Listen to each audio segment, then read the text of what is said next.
The title of the talk is Why Matrix Multiplication Remains One of the Most Important Problems.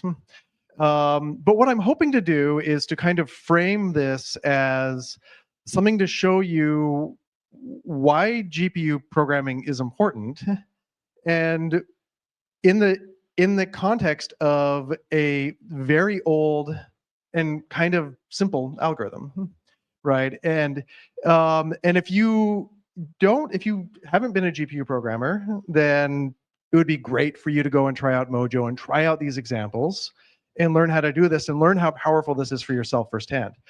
And if you are a GPU programmer, then what I hope you take away from tonight is how easy it is to go and implement these algorithms and how powerful Mojo is to help you, enable you in getting more out of your processors. Okay, so for the agenda for the talk, we're actually going to talk about matrix multiplication and what it is and what the algorithm is. And then we're going to kind of put this into context because it's nice to see applications and it's nice to see why it's important in a real world context. And putting this into the context of large language models and how important it is for large language models kind of like gives you a sense of the scope and why people are still worried about an algorithm that is, decades old. And then we're going to kind of run through some implementations. And so we're going to go through a couple of naive implementations, the triple for loop things that you might have written in the past or seen in the past. And then we're going to go into we're going to start doing some optimizations, and we're going to look at how do we optimize the algorithm? How do we make things better? So we're going to talk about memory coalescing, what that means and how it works, shared memory tiling and what sort of performance we get out of that. We had a question earlier tonight about tensor cores and how you can utilize tensor cores to really start getting a lot of acceleration and speed out of these devices. And then we're going to give a little bit of bonus for those of you who know large language models and kind of understand the computational issues of how they work, especially around the attention mechanism. We'll talk a little bit about how flash attention and how flash attention ties into all of this. And along the way, we're going to show some performance benchmarks. And so we're going to, if you see my mouse right here, we're going to be kind of like focusing most of the talk in this region down here. Now, these are performance metrics that I ran earlier today on an A100, so an NVIDIA A100 machine, using our algorithms. And you can kind of see that there's, some dips here. Performance depends upon tuning, depends upon the parameters you choose. And so, depending upon the processor you choose, you may see a straight line going up. But you can kind of see that we start from basic CPU naive performance all the way down here, which is basically 0, and all the way up, to kind of like super fast performance using tensor cores. Okay, so who am I? Well, I'm Chris Hoge, and developer relations manager here at Modular. I have a background in applied mathematics, and so for a long time, I did math, and I did computational math for a whole bunch of different organizations. And then my career shifted a little bit, and I became involved in open source infrastructure and computation projects, and I've been working in open source for over a decade. And if you want to get in touch with me, my email's right there. It's hoge@modular.com. Please feel free to reach out. Okay, let's get started. Matrix multiplication. So formally defined, if you're given two dense matrices, A and B, and for a lot of this talk, we're going to kind of assume that they're square, but they don't need to be. Assuming they're square just kind of like makes it easier to visualize things. But they're M by K and they're K by N, respectively. And we want to compute multiplication that's defined as where each element in this matrix C is the sum of every row in the A matrix multiplied by every column in the B matrix, right? Okay, bit complicated. So visually, if you know what a dot product is between two vectors, you just multiply each element in the vector together and then add them up or accumulate them. So we take every row, we multiply it and add it with every element, and then we put that into our matrix C. And we do that for every element in here and we fill it up. Written is pseudocode, right? And so this is kind of Python code. We iterate over every row, we iterate over every column. We set our accumulator equal to 0. And then we loop over that inner matrix shape K and accumulate all of the products there. But what does it really mean, right? And conceptually, matrix multiplication projects a k-sized set of m-dimensional vectors onto an n-dimensional vectors onto an m-dimensional space. There's a typo there that I'm gonna have to go back and fix. But essentially, you're taking a whole bunch of information that is in one system of units, and you're transforming it into another. You're stretching it and transforming it and turning it, and changing how that looks. Okay, so why is this important? Well, every LLM, whether it's Meta's Llama, Alibaba's Qwen, DeepSeek, Claude, OpenAI's ChatGPT, or even Google's Gemini's, utilize matrix multiplications at their core, right? And if you've looked at, you can kind of like see matrix multiplication in the attention mechanism, and you see like in the transformers, you have linear blocks. All of these things have matmuls in them. They might be disguised as like, MLP or linear modules, right? So that's matrix multiplication. It's there in the attention matrix, in the attention, latent attention, and mixture of experts, and so on. And indeed, when you look at Llama 8B's runtime, over 83% of the time when you run that model is occupied executing some variant of matrix multiplication. And it kind of makes sense, right? If you think about how a large language model works, you start with words and you turn those words into values. And so those are tokens. And then you turn those tokens, which are, so you can imagine that your input text is just a long vector of values. And then you turn that into an embedding, right? You add dimensional context onto that. And all of a sudden that vector has turned into a giant matrix where every row can be considered a context of the sentence that you gave to it. And then the large language model is performing a series of transformations against that to try to match context from different parts of the sentence to another, and then predicting what the next word will be, right? And decoding all of that. And when you start looking at this, all of it is transformations and a ton of it is wrapped up in linear transformations. Not everything. We need the nonlinear transformations to kind of get the magic going, but the linear transformations are a huge part of this. Okay, well, so let's get started. Now, for these examples, we're going to be using Mojo and we're going to be using Max. And the way that we're going to kind of do this is we're going to work through Python sitting at the top of this through the Max graph interface. So we'll just go through this really quickly, but essentially what we do is we think of the Max graph interface as a high-performance computation framework that lets you build and execute efficient machine learning models.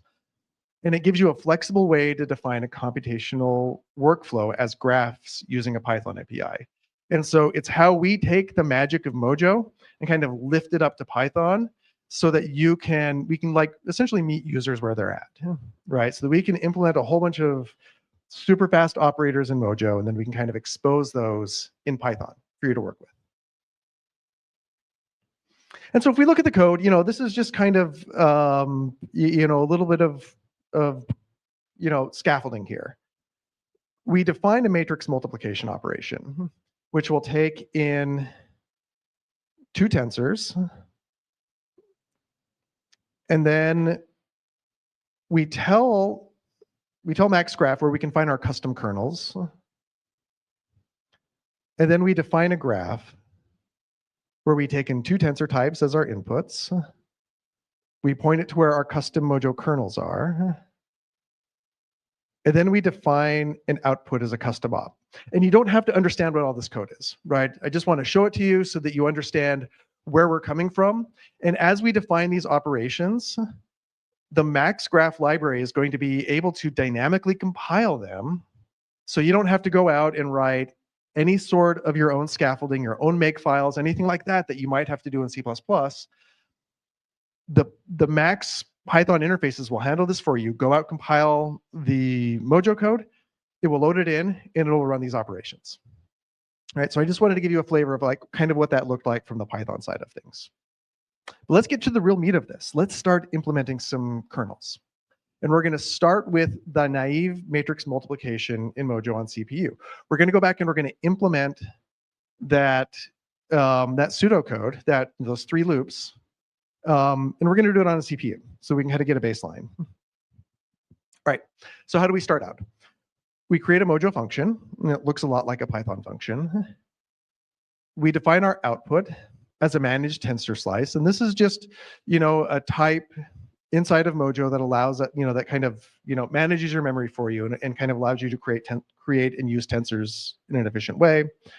And we define our 2 inputs. We specify the data type that we want. And so this is like a nice feature of Mojo. That Mojo has these sort of generics where you can write the algorithm a single time, and then you can, and then at compile time. So anything inside of these square brackets here is telling Mojo that this is a compile time parameter, similar to templates in C++. And that this algorithm will be compiled for the output type that you want and for the rank that you want. So we take these 3, we take the shapes of these matrices and we find our m, n, and k values, right? M is the k is the inner dimension of these, and then we just loop over every row, every column for every item in the vector, and we do our accumulation operation, right? And that's it. This is what the algorithm looks like in Mojo. Pardon me? I still can't hear.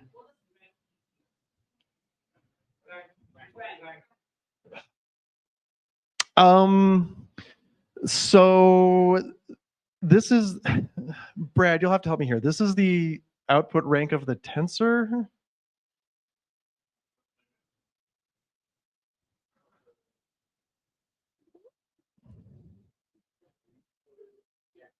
Yeah. Right. Right. So when we, like, we're talking about, like, for all of these examples, we're talking about 2-dimensional matrices, but for a lot of applications, you actually have higher dimensional tensors. And so you can imagine sending in a batch inference job, right? Where you can have, where the rank of the tensor is going to grow, where, each batch can, each rank is another batch that you're sending in through the inference. And so, in some ways, we're just specifying to the compiler, like how many dimensions these matrices are going to have, right? Or, because they're being represented as tensors. Okay, so with naive algorithm on a 2.5 gigahertz AMD server grade processor, right, which is hosting our A100s, we get about 1.6 gigaflops, right? Not amazing, but it's a nice baseline to start with, right? It's nice to understand the performance that we get out of this. Okay, so what are the problems with running on a CPU, right? Why can this be problematic? Well, this algorithm's serial, right? We haven't considered any parallelism on the CPU at all, right? Now, Mojo does support like SIMD as an intrinsic type. We didn't take advantage of that. But we didn't take any advantage of parallelization on the CPUs or through GPU cores. And it's order n cubed, right? And so as your matrices get bigger, this gets a lot more expensive to compute, right? And so you want to look for ways to speed this up. And we can do a lot better. So let's start working through some other optimizations. Right. Well, actually, at first let's talk about we talked about some of the limitations of CPUs. They're limited to the number of cores they have. And lower end CPUs, server CPUs have about 32 cores. High end CPUs have about 128 cores. And while SIMD can give us some additional parallelism, it's still limited. How can GPUs help on this? Well, they offer massive parallelism. A modern GPU, like a B200, can handle over 100,000 threads simultaneously, right? So that's a massive improvement over CPU cores. And it makes them an ideal choice for the sort of repetitive data parallel operations that you see in matrix multiplication. Like you have all of these dot products that are happening independently of one another, right? It's kind of like the perfect thing for parallelism. And when you think about programming GPUs, like it's a different mindset than when you're programming CPUs. So this is probably familiar for a bunch of you. Like you have a whole range of data, you want to do computations on it, and you set up a for loop in that, right? Everybody's used a Python for loop or a loop in C++, and you process the data and you feed it into some result. The way you want to think about it on GPUs is that this is an opportunity to map thousands of parallel threads directly onto the data. And so you're taking away the loop. The GPU scheduler handles the loop. And you become concerned with how do you move memory into the GPU so that the scheduler can hand that work out and the work can be done in parallel and do it effectively. Okay, so now it's time to move on to the naive matrix multiplication in GPUs. And so we're going to implement the exact same algorithm, but we're going to think about it in terms of parallelism, think about it in terms of getting it onto as many cores as possible. But let's start by looking at simplified GPU architecture. This is a super, super simplified diagram, right? A GPU has a whole bunch of streaming multiprocessors. And each of these multiprocessors has just a whole bunch of cores that they'll be able to execute. Now, there's this concept of blocks, which is a unit of work that you're going to send out to a GPU. And so you organize your work according to blocks, and then the GPU will schedule that work onto a streaming multiprocessor. And then you program these kernel grids that kind of like schedule this work out, and they're going to be executed. We also have global memory, which is usually a pretty large pool of memory that is accessible by all of the streaming multiprocessors and all the cores, but it can be a little bit slow to access. And then you have a local shared memory, which is much faster, right? Keep these concepts in mind as we kind of work through this, because it's going to become key when we talk about some of the optimizations we have. Okay, so let's look at this implementation. We have our naive matrix multiplication. We specify at compile time, remember that these are in brackets, a data type, and a layout. And these block sizes will become important later. Right now, we can ignore them for now. And we have our inputs and outputs, our three different tensors, or 3 different matrices that we put in. Now, one thing that you want to consider when you're programming GPUs is that every computation has identifiers that are associated with it that help you in that thread understand where you are in the context of everything else on the GPU. And so when we talk about these blocks before, they are often laid out in terms of X and Y coordinates, because that makes it easy to map onto the data that you're working with. And so we grab a block ID, which has a dimension. And so how big are these blocks in the X dimension?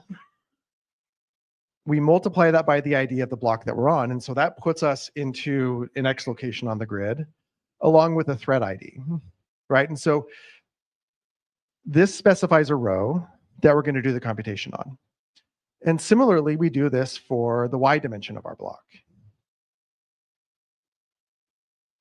Then we make sure that we are actually inside of the bounds of our matrix, because we don't want to read out of bounds of our memory. And then we loop over every index k, and we do that one dot product on a single core. And that happens right here in this accumulation step. And then when that's done, we set the value at the row in the column that we computed to the value that we computed. Now, you'll notice that we're missing kind of the outer loops on this, right? We got rid of those 2 outer loops, and that work is being handled by the scheduler for the GPU. Same algorithm, and you have to think of this as running thousands of times for a large matrix. And what we see when we run this is that we actually get incredible performance out of it.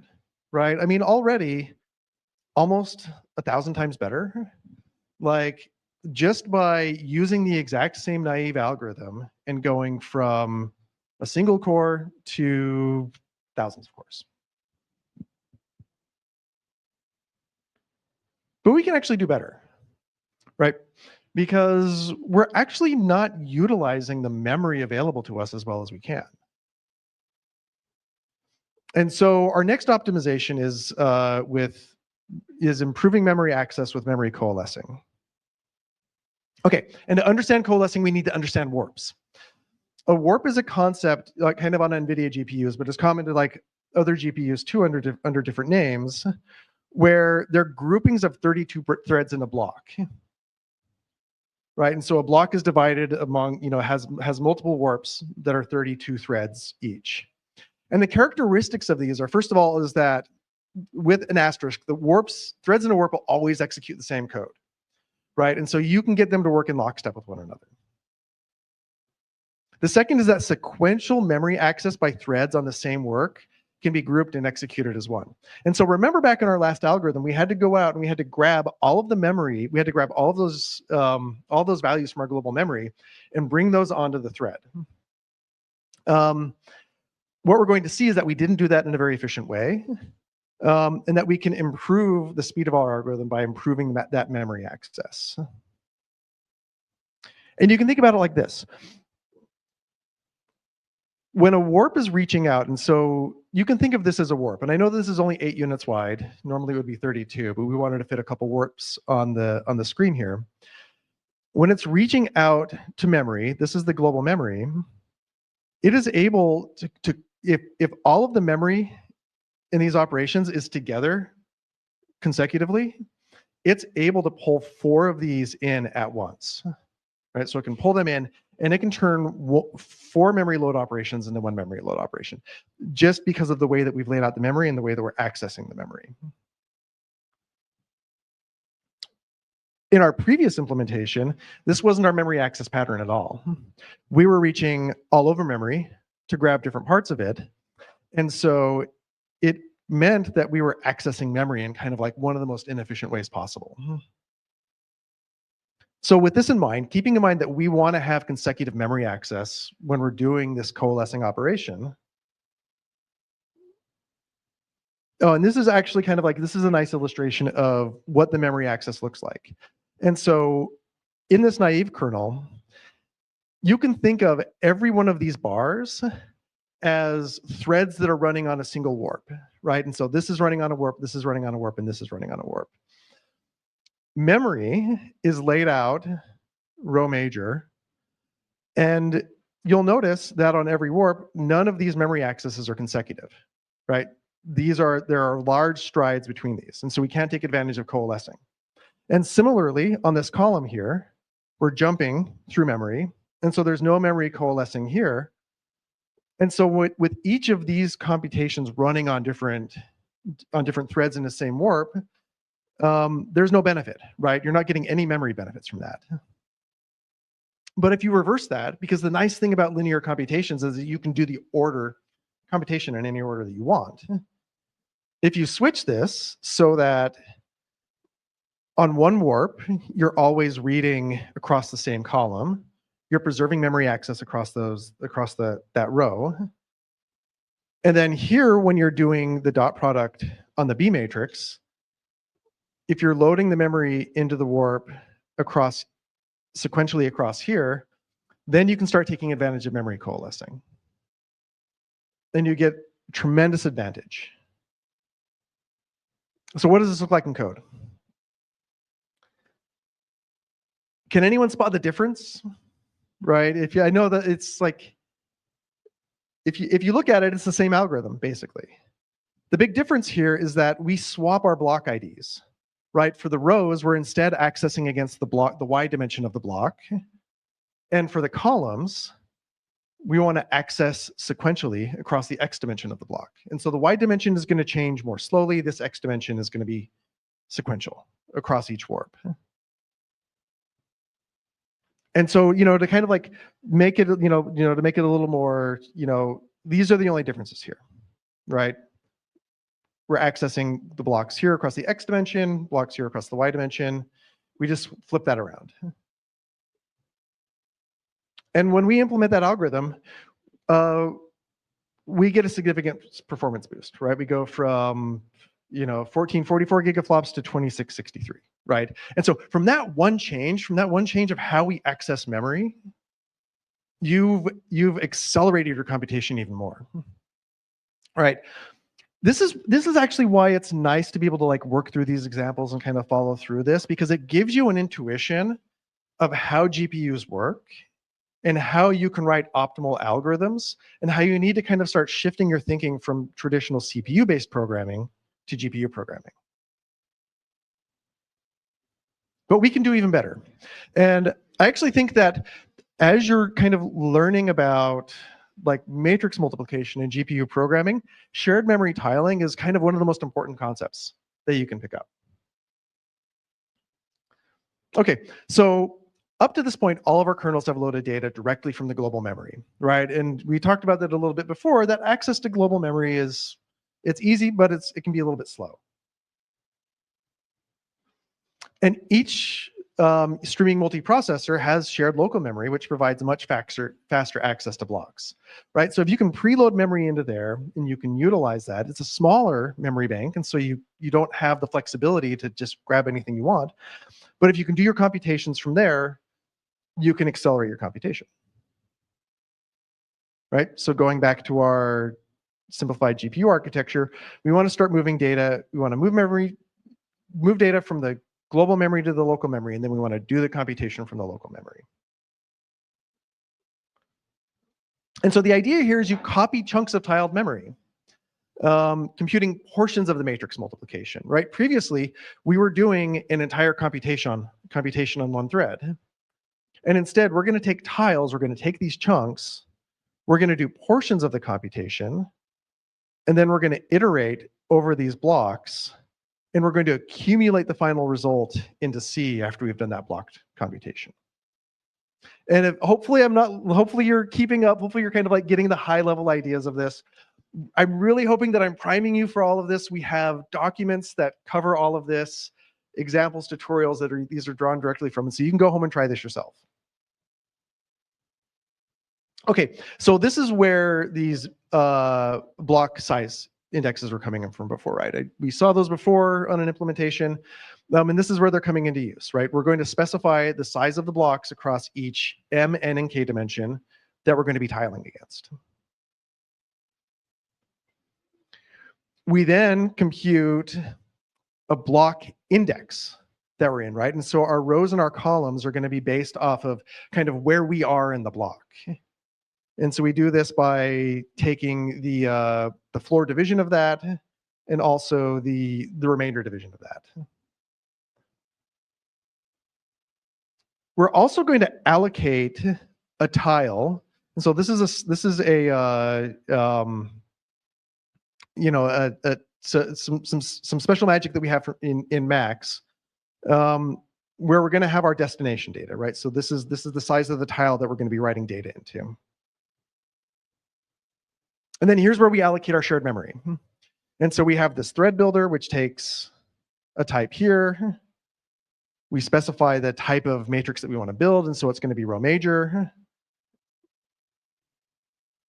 And then we allocate the memory, right? And we do this for both the A matrix and the B matrix. And so this is the shared memory. We're going to pull data from the global memory, and we're going to put it into there and run the computation on it. Then we initialize our accumulator. So here is where we load our layout. And so layout is an affordance that we have within the Max libraries that allow us to define views into other data. And so you can think of that there's a large data pool, you have a large matrix, and with matrix programming and GPU programming, it's very helpful to look into that data with different views. If you try to do that manually, it becomes computationally expensive. It's very error prone, right? Because you have to compute offsets. You have a lot of this kind of math that you have to take care of to remember, like, how big is it? How big are my strides? How long, where are things going? And this gives you a nice way for Mojo to be able to say that like, oh, you have this layout, it's defined in this way, it's this view into this other data. We can move that into other data, we can perform computations on that, and it takes the burden off of you of having to manage that view.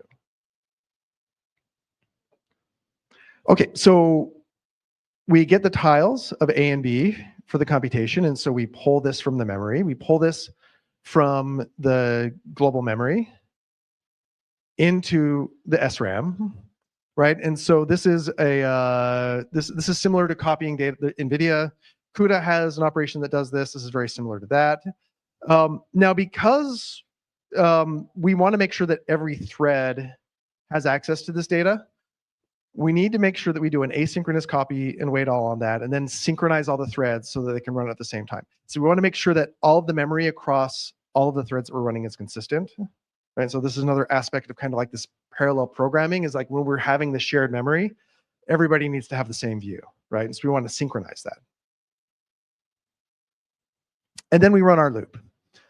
And so for the size in our block, we do an accumulation, we synchronize, so we make sure the accumulation across all the threads is complete. We do that across a whole bunch of blocks. And then we return the accumulation.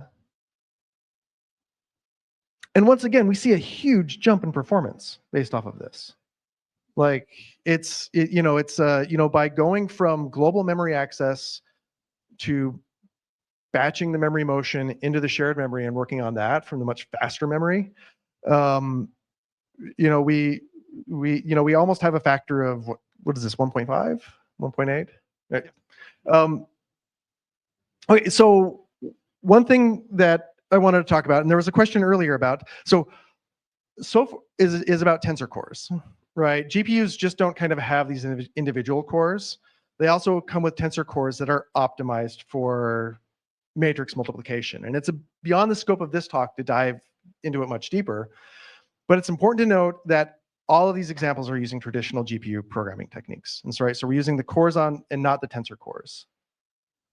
But I do want to say, and these modern GPUs have the tensor cores that are optimized to perform this matrix multiply accumulate operation.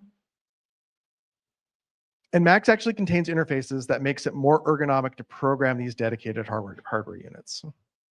Right. And when we use these hardware units, and so we're not going to go into the detail of the code here, we actually see that we just have a massive improvement. Right, it's just utilizing the tensor cores and taking these tiled approach to the tensor cores gives some really great performance. Okay, and so while Max and other accelerator libraries will provide you with pre-optimized matrix multiplication operators, understanding the optimizations behind matmul, I think, are actually useful for developing other GPU optimizations. Right, and this is where we kind of like get into this idea of flash attention.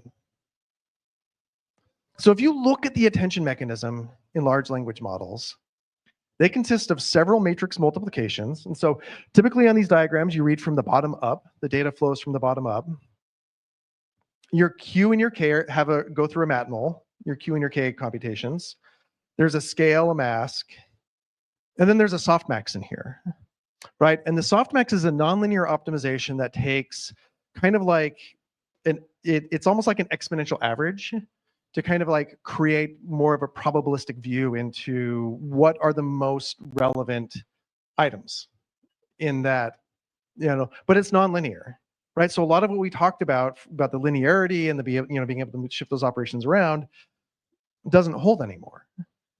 And then there's another matrix multiplication here, and this set of operations and the size of the attention mechanisms and the number of the attention mechanisms could possibly turn this into a massive bottleneck for large language models.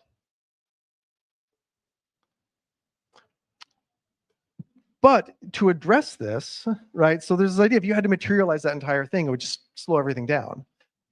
But instead of materializing the entire attention matrix in memory at once, flash attention actually takes this same tiling approach, the same kind of tiling algorithm, where it processes small chunks of queries, keys, and values sequentially, And it computes attention scores by applying the softmax in an online manner within each tile, right? So if we think about the same algorithm that we had before, where we were kind of like looking at the tiling and applying these chunks and like doing these accumulations and saving those operations while we're bringing in memory locally, the key innovation is the online softmax technique maintains running statistics across the tiles. And it allows it to actually compute a numerically stable softmax without needing the entire row of attention scores, right? But when you look at the flash attention algorithm, you can kind of like see that in the context of this tiling algorithm and see how it comes out of that. And if you want to see more information about this, we actually have one of our internal engineering documents that's published about this. If you go to modular.github.io, this modular subdirectory, you can see where we've started open sourcing a bunch of our engineering documents, where we kind of talk about how we tackled some of these problems and how we approached taking research into production inside of our open source kernels. So this is kind of like bringing us to the end of the talk. But I wanted to share some additional resources with you. The first is that this talk is available on GitHub. And so it's available as code at github.com/modular/workshops. We have a few other workshops here that we've delivered that you can go and you can look at those too, and you can download those. All of these links are available there. If there's anything you wanted to look at, follow up, this is the place to start. These examples are taken from our matmul custom op tutorial. This is at docs.modular.com in the tutorial section. It covers all of these optimizations. It goes into depth and several others, right? And it's a great place to start, and it's a great thing to work through for both learning Mojo and for learning GPU programming, learning layout tensors and how those work and how those help you optimize your memory access. But I can also highly recommend Simon Boehm's matmul optimization notebook.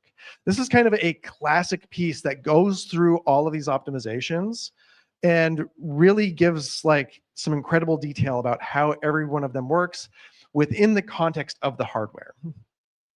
I highly recommend you read it. It's kind of it's a well-known piece. It's legendary in in the industry, and it'll really unlock a lot for you.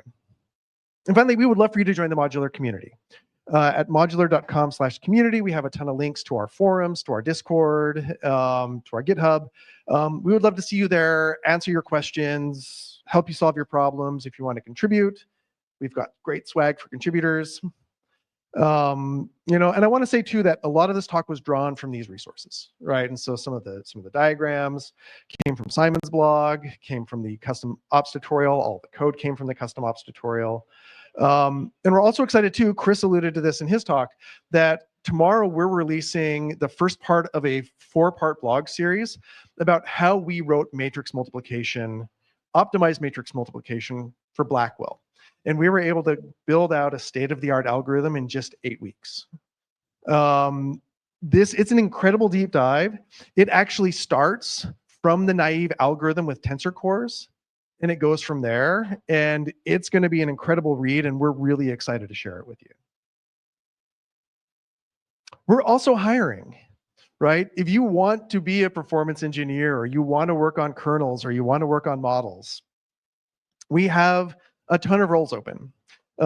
These are 6 engineering roles that cover cloud inference, generative AI performance, kernel engineers. Again, if you want to follow these links, they're all in the slides for the workshop, and so you can go look at those directly. Or you can scan the QR code that'll take you to our jobs page, where you can see all of the jobs that are available. But yeah, that's. Oh, yes. We accidentally said something that was not true earlier. Brad, can you set me straight? I made a mistake. Sorry about that. So I have to apologize. So earlier when we said that the Apple Silicon GPU support would be out tomorrow with the nightly, I was wrong. It actually launched 20 minutes ago. So So if you go so I posted in the Max GPU Discord channel the flag you need to set, what you can try out. We have one example you can test out, kick the tires on, Apple Silicon GPU support, and also posted in the forum. We have a thread on this, so go check that out as well. I'll also mention that included the stuff that Chris was talking about, like the default trade implementations. That's also with this live with this new nightly. Oh, and I think, Chris, did you mention that we also have stack traces in Mojo now? So, that's a kind of a new thing. Also, don't you have some basic consumer AMD GPU support? Yeah, we do. Oh, there's some pretty cool hardware out there. I don't know. So apologies. I got that wrong earlier. It's here for Brad.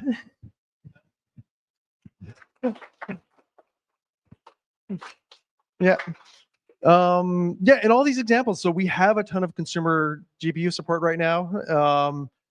If you have an NVIDIA GPU, you have consumer AMD GPU, chances are you can get this to work on it, right? And so you can go try it out, try out the examples, get started with it.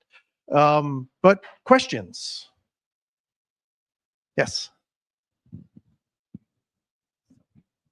Let's see. So this could be like a little bit beyond the scope of the talk, but if you have like a really big matmul you want to do, you want to split it across GPUs, like is that like a thing handled by Max or like a nickel thing, or like where does that sit in the space? So you can totally do that right now with Max. So Max has multi-GPU support, and so you can actually do this stuff. Right now it's a little bit manual, and so you have to actually produce different graphs and put them on different GPUs manually. We are working on a bunch of stuff that's not quite ready to go yet for having sharded tensors and other higher level abstractions, which will make it much easier to do so. And so we're investing in building into all of these levels of the stack, and we want to make sure to get, just like we talked about building Mojo, where you get the foundation right, and then you get the next thing up, the next thing up, the next thing up. Same thing at the Max level. And we want to build Max into the world's most epic AI framework over time, and it takes a little bit of work to get there. And so we're building into this now. So the answer is yes, you can totally do that. You need to work a little bit at it right now. And if you have questions about that, please ask them for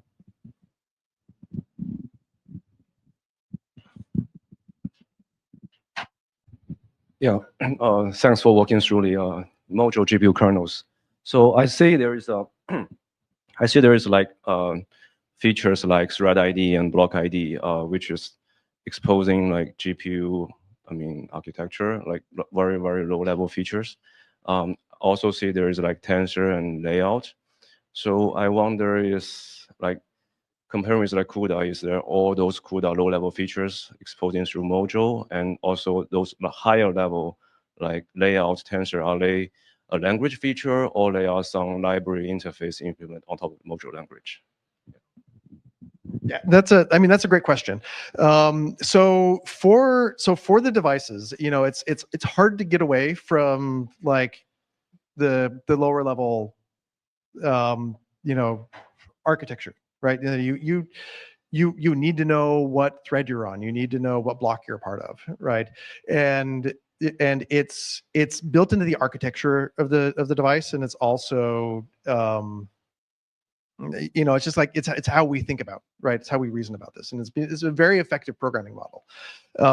Now, when we look at things like the layout tensor, all of these are library additions, and so we are trying to build these really highly optimized interfaces to like give users great affordances. And so when you look at the Mojo language, almost most of the interesting things are actually library features, right? And so so the layer tensors are kind of these like higher level abstractions that we're looking at. And when you kind of like look at like the examples that we've done here, like the matrix multiplications, right?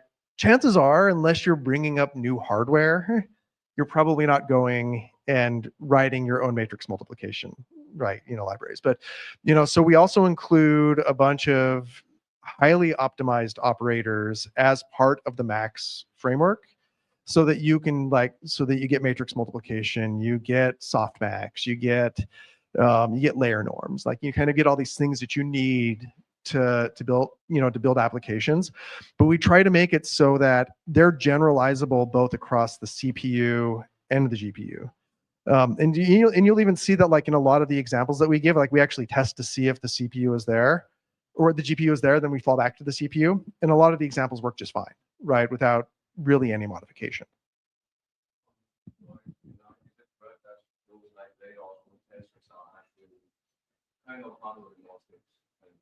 Yeah. Yep. Right. We're trying to write these so that they are hardware agnostic, and the reason being is because these devices, they share a lot of core like design and functionality between them. And when you start writing these kind of like hardware agnostic features, it means that when you write an algorithm that can run on like NVIDIA architecture, it's actually very easy to port it over to AMD architecture. And we've seen this internally where we're able to like look at emerging hardware that's coming out of AMD and take a lot of our existing algorithms, and without too much effort, we just kind of like we tune parameters based on the device. We can bring our algorithms from one device over to another and start getting really incredible performance in almost no time at all.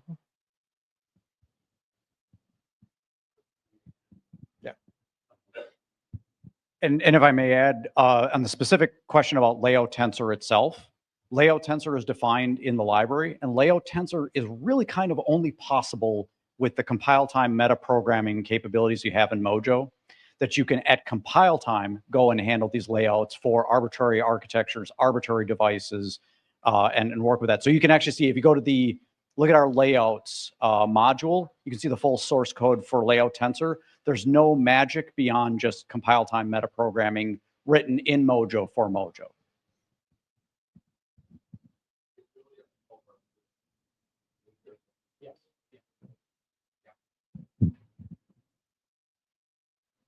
Yes.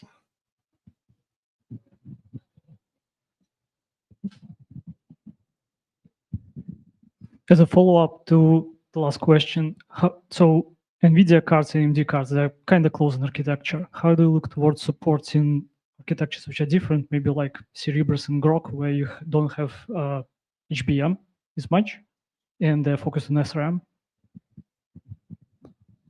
So Brad, so it's about hardware architecture support?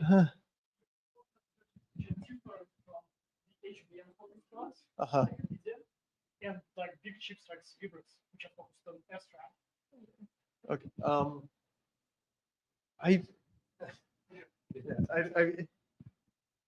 Yeah. Can you, maybe you could. Yeah. So a lot of in this talk was about doing in Mojo optimizations, which are basically repeating what people would do in CUDA, but in Mojo. And then you have different types of chips like Cerebrus and Grok, where you don't need to do that same kind of tiling. So my question is like, how do you see developer experience for people who want to migrate between those architectures? Yeah. So do you want to take this, Brad, or do you want me?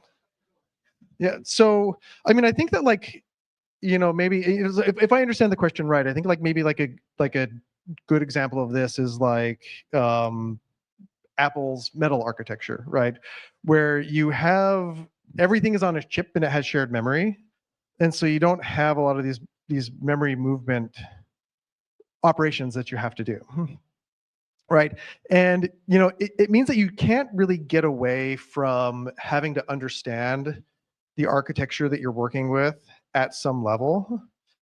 But the hope is that the generalizations that we provide allow you to address the different qualities of the architecture, more quickly and kind of in a more generic, in a more generic way.